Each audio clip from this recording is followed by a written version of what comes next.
Welcome to the Silver Maple Scene Shop at Town Hall Theater. I am Zach Shivers, the box office manager. I am so excited to be joined today by Lucy Curtis Cherry and Jonathan Mount from Middlebury College Musical Theatre, and they're putting on a brand new show, Gentleman's Guide to Love and Murder, which opens right here Thursday, November 13th. Thank you so much for joining me. Thank you. Thank you for having us. So first, let's just establish who's who, what's going on. Lucy, you're the stage manager and you're also the co-president of the club, is that right? Yes, so I am stage managing for Gentleman's Guide, co-president of the club, which means I'm producing the show.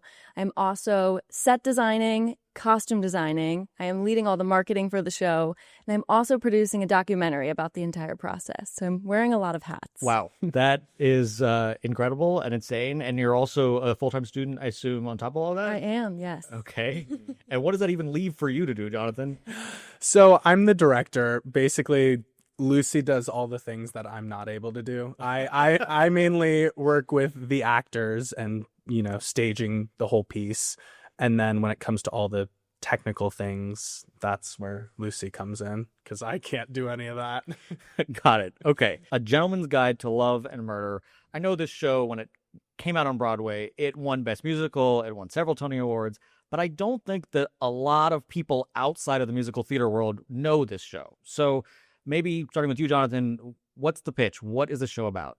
Yes. So A Gentleman's Guide to Love and Murder is about a young man, Monty, who finds out he's ninth in line for this huge fortune.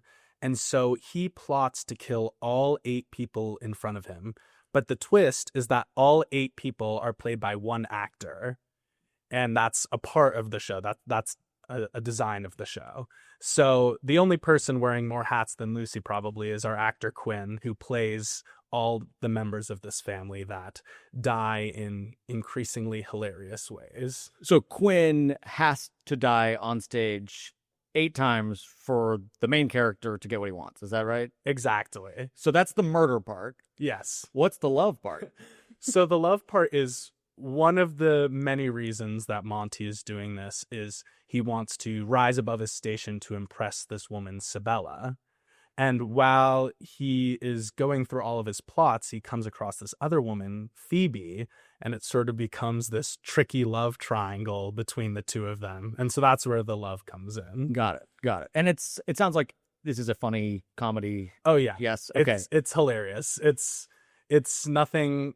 We love to do some spooky stuff around the Halloween season, but at the end of the day, it's a comedy. It's very, very funny. So we don't need to be afraid of seeing someone die 8 times.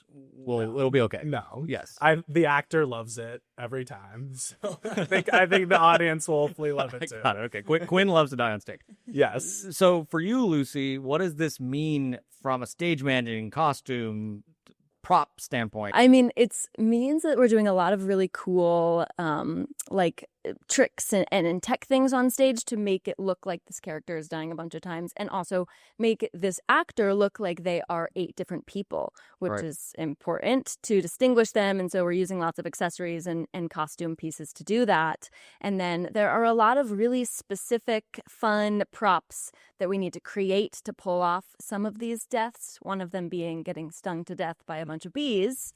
So I've been creating this beekeeper hat with bees attached to it in all different directions, which is an example of something fun. It also is set in 1909 London. And so making sure it's generally period accurate is also a consideration. It is an entirely student-run production, so our budget isn't outrageous. So we've been making very strategic choices.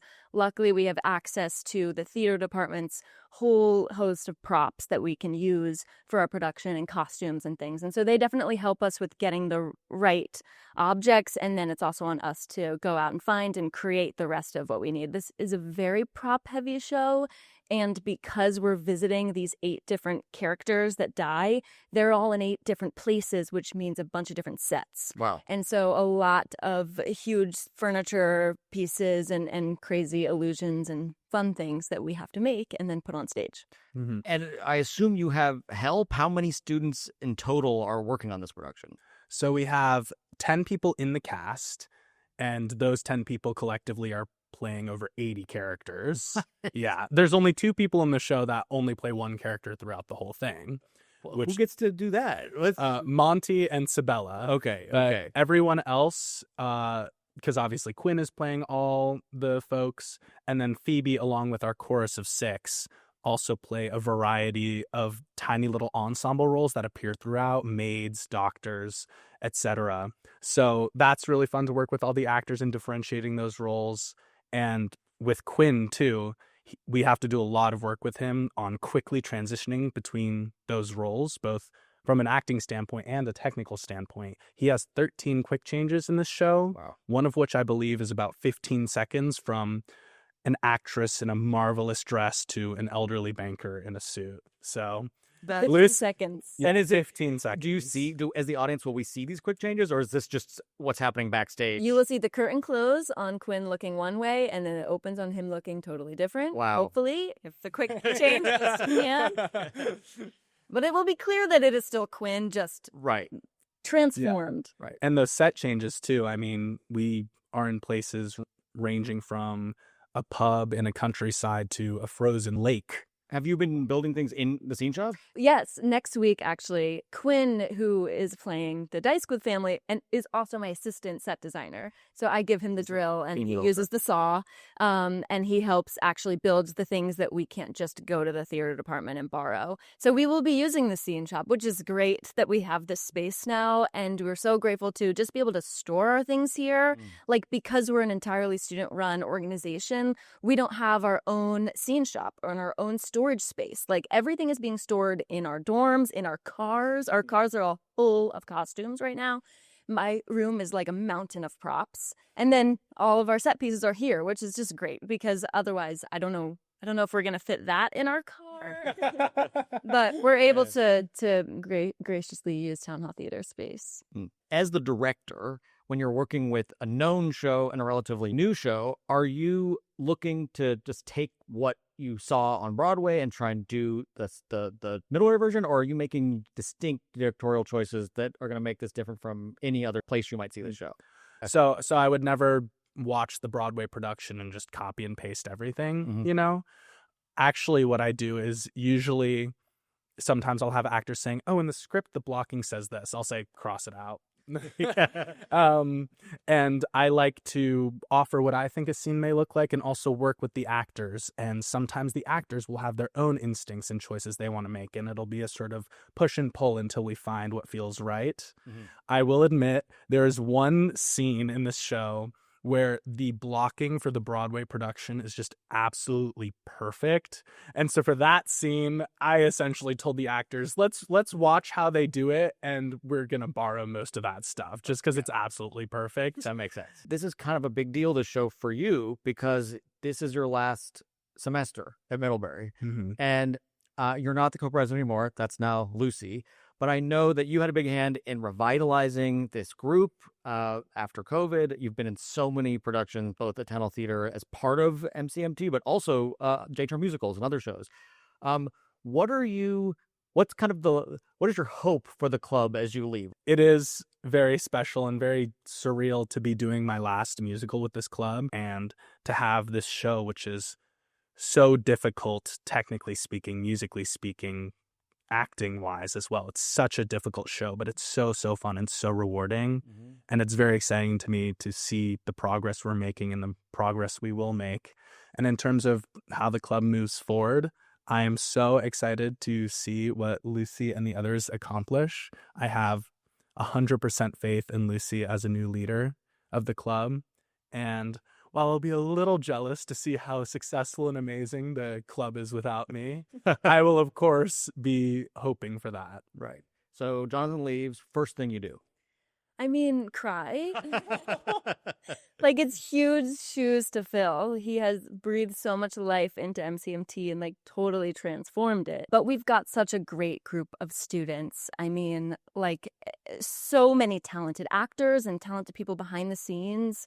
Not to mention like our lighting people and sound and costumes, just all the people that are working so hard on these shows and just love this community. I mean, I definitely want to preserve the kind of inclusive, inviting, exciting space that Jonathan has worked so hard to really build and spread the word about.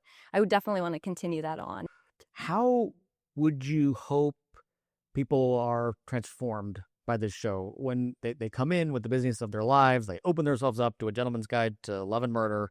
What are you hoping happens to them by the end of the show? I hope that everyone just has the biggest smile on their face when the show is over. And, this show makes it easy because it's so hilarious. But again, it's just so special to sit in this community space and just watch and enjoy and experience a show together for 2.5 hours. And I'm always hoping that there's going to be some freshmen out in the audience that are like, I want to do that. Then they join the club. Maybe they want to act or be behind the scenes helping us build the set or whatever. Like it's a like perfect showcase to advertise to new students to join the club. And I also hope that everyone walks away wanting to do a British accent for the rest of the day. That is another thing that the actors are having to tackle this semester, is getting the accents right, because it's very specific. And I know that the audience will find that also quite funny. Yes. Well, thank you so much to both of you for joining me.